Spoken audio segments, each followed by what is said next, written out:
Bismillahirrahmanirrahim. Assalamualaikum warahmatullahi wabarakatuh.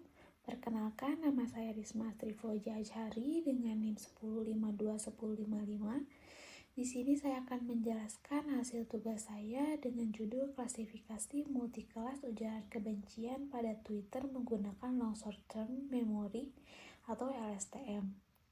Saat ini perkembangan teknologi dan meningkatnya penggunaan media sosial mempercepat penyebaran ujaran kebencian, memicu perpecahan sosial, cyberbullying, dan radikalisasi. Moderasi manual kurang efektif karena besarnya volume konten dan keterbatasan sumber daya. Oleh karena itu, diperlukan sistem otomatis yang mampu mendeteksi dan mengklasifikasikan ujaran kebencian secara efisien dan real-time. Tujuannya yang pertama mengembangkan sistem otomatis untuk mendeteksi ujaran kebencian. Yang kedua, membedakan jenis konten.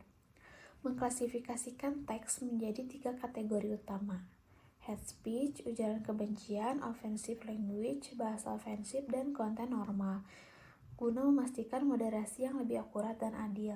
Lalu yang ketiga, meningkatkan akurasi klasifikasi dengan LSTM.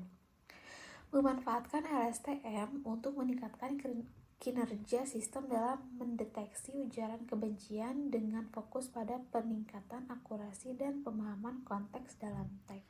Hate speech atau ujaran kebencian.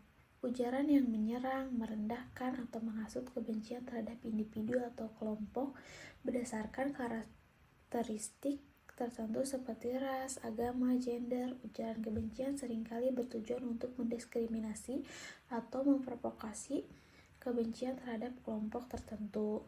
Offensive language, bahasa ofensif, penggunaan kata-kata kasar, tidak sopan atau menyinggung yang secara tidak langsung menargetkan individu atau kelompok tertentu. Meskipun tergolong sebagai ujaran kebencian, bahasa ofensif dapat menimbulkan ketidaknyamanan atau konflik dalam komunikasi daring. Neither atau normal, konten yang tidak mengandung ujaran kebencian. Apa itu analisis sentimen? Analisis sentimen adalah proses memahami opini atau emosi dalam teks.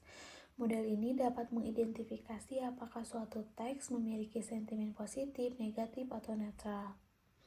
Mengapa LSTM? LSTM long short term memory adalah jenis RNN yang dapat menangani dependensi jangka panjang dalam teks sehingga cocok untuk analisis sentimen. Di sini saya menampilkan dataset yang saya gunakan. Dataset yang digunakan berasal dari kumpulan tweet dengan label 0 itu normal, 1 hate speech, 2 offensive language. Model ini digunakan untuk membangun model deep learning berbasis LSTM untuk klasifikasi teks. Kita akan menggunakan beberapa pustaka untuk memproses data dan membangun model. Selanjutnya di sini saya akan menjelaskan pre-processing data. Yang pertama, memuat dataset. Data sama dengan PD CSV dalam kurung label data CSV, print dalam kurung data head. Di sini saya akan memuat dataset menggunakan pandas. Dataset ini berisi teks dan label yang akan digunakan untuk pelatihan model. Lalu saya akan membersihkan nama kolom. Data kolom sama dengan cost for call in data columns. Saya memastikan tidak ada spasi pada nama kolom agar lebih mudah diakses. Kemudian mengambil teks dan label. Teks sama dengan data dalam kurung tweet as type str values. Label sama dengan data class values. Kemudian saya mengambil kolom tweet sebagai data teks dan kolom teks sebagai label. Label ini akan digunakan sebagai target klasifikasi dalam model. Lalu mengubah label menjadi one hot encoding. Karena model deep learning bekerja lebih baik dengan angka, kita mengubah label menjadi bentuk one hot encoding. Misalnya jika ada 3 kelas, label yang awalnya berupa angka 0, 1, 2 akan diubah menjadi vektor seperti dalam kurung 1,0,0 tutup kurung. Kemudian saya akan melakukan tokenisasi teks. Agar model dapat memahami teks, kita harus mengkonversinya menjadi angka. Kita menggunakan tokenizer dari TensorFlow yang akan mengubah kata-kata menjadi indeks numerik berdasarkan seberapa sering kata tersebut muncul di data. Setelah tokenizer dibuat, kita mengubah teks menjadi urutan angka sesuai dengan indeks kata-kata yang telah dibuat. Lalu padding sequence. Karena panjang teks berbeda-beda, kita perlu menyeragamkan panjangnya dengan padding agar semua input memiliki panjang yang sama. Ini adalah hasil dari pre-processing data. Jadi pada tahap ini kita telah berhasil memproses teks dari bentuk mentah menjadi data yang siap digunakan oleh model deep learning. Selanjutnya kita bisa membangun dan melatih model dengan data ini. Setelah data dipersiapkan, langkah selanjutnya adalah membangun deep learning berbasis LSTM untuk klasifikasi teks. Kita menggunakan model sekuensial yang berarti lapisan dalam model ditumpuk secara berurutan. Lapisan pertama adalah embedding, yang mengubah kata-kata dalam teks menjadi representasi vektor numerik berdimensi 128. Inputnya adalah 5.000 kata teratas dari dataset. Lapisan LSTM pertama memiliki 64 unit dan digunakan untuk menangkap hubungan sekuensial dalam teks. Return sequence sama dengan true, artinya kita mengembalikan seluruh urutan output untuk diteruskan ke LSTM berikutnya.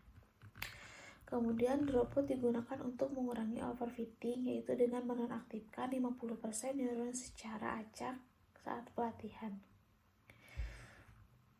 Lapisan LSTM kedua memiliki 32 unit dan hanya mengembalikan nilai terakhir yang mewakili informasi utama dari teks.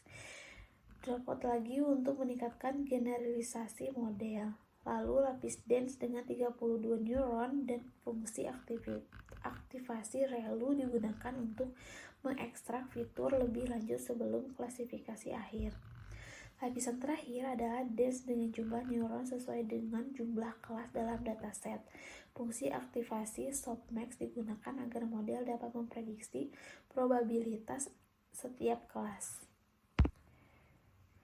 Lalu komplikasi model. Saya menggunakan loss function karena ini adalah masalah klasifikasi multi-kelas.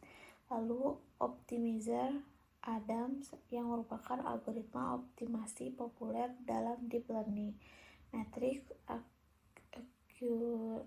ini adalah hasil training model LSTM. Epoch 1-3 akurasi meningkat pesat dari 77% sampai 93%, sementara loss menurun signifikan. Lalu epoch dari 4 ke 6 akurasi terus naik, tetapi loss mulai meningkat, menandakan model mulai overfitting. Kemudian epoch 7-10 akurasi training mencapai 98%, tetapi akurasi menurun ke 87,55%, menunjukkan model terlalu menyesuaikan data training. Jadi kesimpulannya, model mencapai akurasi 87,55% pada data uji. Cukup baik, tapi menunjukkan overfitting karena loss terus meningkat. Jadi kesimpulannya, model LSTM mampu mendeteksi head speech dengan akurasi 87,55%. Pengguna LSTM lebih efektif dibanding metode sederhana seperti big of word. Segitu dari saya. Demikian presentasi dari saya mengenai model LSTM untuk klasifikasi teks. Mohon maaf bila ada salah kata. Terima kasih. Wassalamualaikum warahmatullahi wabarakatuh.